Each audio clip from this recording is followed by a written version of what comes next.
It's funny because I feel like that is like a tail end of an antiquated thought because now it's not necessarily like that. No, it's not. It's changed a lot. Even here. Yeah, it's changed a lot. And shout out to Saul Guy for really fucking sinking in his heels and fighting the good fight and taking some hard L's and like, you know, really like planting seeds that he has not necessarily got to see the fruits of, but the rest of us have benefited from, Mhm. you know? Mhm. Going to that conservative mindset that Canada has when it comes to corporate structure and talking about that in the music label system, Mhm. what are some of the pros and cons? And I ask that because when you talk about infrastructure, right? A lot of people I just had this conversation with Minus where his question is like, why do you think that we're lacking infrastructure when it comes to the world stage? And although Remix has a huge part in building a foundation, it still does feel like it's lacking, which to your point, you said, it's why Quiet is Kept has started. Right? But when I look at that system, the corporates, the UMCs, the Sonys, the Warners, I find it very challenging to sign an artist to those labels Right. because in order and this is from my understanding, and it was confirmed by one of those presidents in a meeting that I had a conversation. But I want to make sure that I'm not talking out the side of my mouth. Okay. If you sign a deal with one of these record labels in Canada, if you want any chance to be able to be distributed in the US or taken serious in the US, you need a partner in the US. Mhm. Correct? Correct. So my question is, from that label system and being very conservative because of like, why would somebody sign to one of these record labels if not everybody's guaranteed that they're going to have a partner in the US to explode? So you kind of have to prove your point here or online or like make sure you grow that and then you could potentially have a partner. Why would somebody sign? They would sign here because they need the development. Canada is one of the best places to develop your craft and your business, and to use Canada as a case study to prove why someone should invest in you from the rest of the world. Now I can also answer why you wouldn't sign here. Pros and cons. Yes, exactly. So the pros is that you can get investment from people that are here on the ground that will understand your some of them will understand your cultural context and the nuance of breaking something out of this market, and they have the money to put up if they really believe in it, They being the they record being the labels, record label. Now, the majors. the majors, the challenge is, as you said, you don't get as much as you're now part of the Universal, the Warner, the Sony system, you don't necessarily get any special treatment outside of your home territory unless there's a partner formally on board, which means that that home label has to give up a percentage Exactly. to one of their partner companies in America.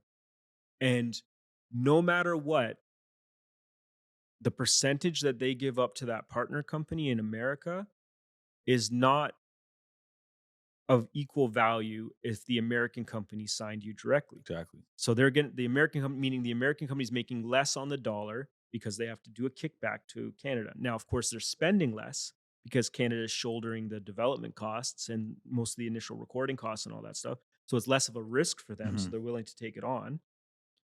But when you're looking at it purely from business, if I'm taking a bigger risk on something and I'm pouring more money into something, I may be taking less of a risk here and have a strong reward, but it's not as much of a reward. But as so I'm not, it's not a risk for me. Mhm. So what gets more attention?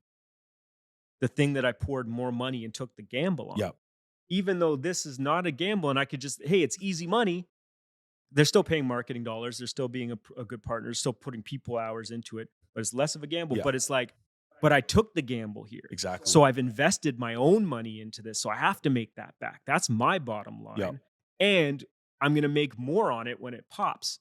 So you're getting more attention. And to be clear, the Only if something is going fucking crazy yeah.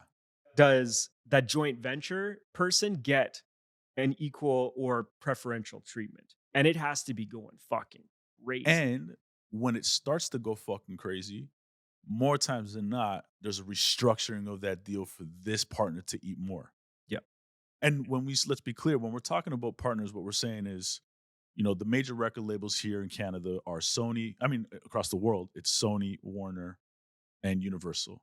Mhm. So in Canada, we have Universal Music Canada, which is not Universal Music in the US. It's two totally different companies, like how they operate. Because Yes. How they operate, yes. They're their part of the same operates umbrella same umbrella, family. same They umbrella. report to the same people. Using Universal as an example, right? Yeah. But they have Universal underneath them has majors which are Republic, Def Jam, Capitol. So when we're talking about partners, we're talking about the partner in the US, Universal Music's partner with one of those labels, Mhm. same as Sony, which Sony in US is RCA, Columbia, a couple of Yeah, other. like I can give you just a worldwide a perfect living example right now is Yeah. we managed Nonso Amadi, Yeah, who is that's a Afro R&B artist, originally from Nigeria, lived in the UK for a bit, moved to Canada to actually finish school, yeah. and while here, continued to put out music. He's Amazing already artist, putting by out the way. music in the UK. Yeah, he's phenomenal, Great and human he's being and as well. exactly Yeah. that's what I was about to Yeah. say. Like he's really an awesome human being as well as a great artist, and we ended up doing a deal with Universal Music Canada, and Through then public? no, Okay. so he's quiet as kept management client. Okay. We did a deal with Universal Music Canada. Def Jam becomes the partner in America. They sign on. 6 months into it, Polydor from the UK comes on, Mhm. and then MCA for France. Okay. We never end up doing a deal in the African continent, And that's all in the universal system. all in the Universal Yeah. system. MCA, Polydor, Def Jam Yep. are all Universal based Yep. companies. You have to go to Universal based companies Can't go to the first, yeah. can't go to anyone else. If they Right. pass, then you can go to Which is someone else, rare. but they get a Yeah. chance to at least put their hand up Yeah, yeah, first, yeah. right? Um, Never ended up doing a deal in South Africa or Nigeria, which are like the two big universal strongholds on the continent, Okay. which is, you know, for an Afro artist, I don't want to do that. We have partnerships there with people and whatever, but the business didn't happen. Your And decision? no, Okay. um, this is a bunch of reasons, to Okay. be honest with you. But All I good. think everybody wanted it to happen. Why wouldn't you Right, right. want that partner when you already have partners in other spaces? Um, it was honestly a timing thing in a lot of ways, um, and just like a difference in expectations between the partners had nothing to do with us because our deal doesn't change.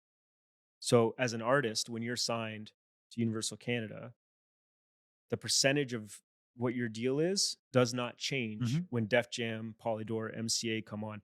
It's Universal's share that gets split for the territory of France with MCA, the territory of UK for Polydor, Yeah, yeah. the territory of America with Def Jam.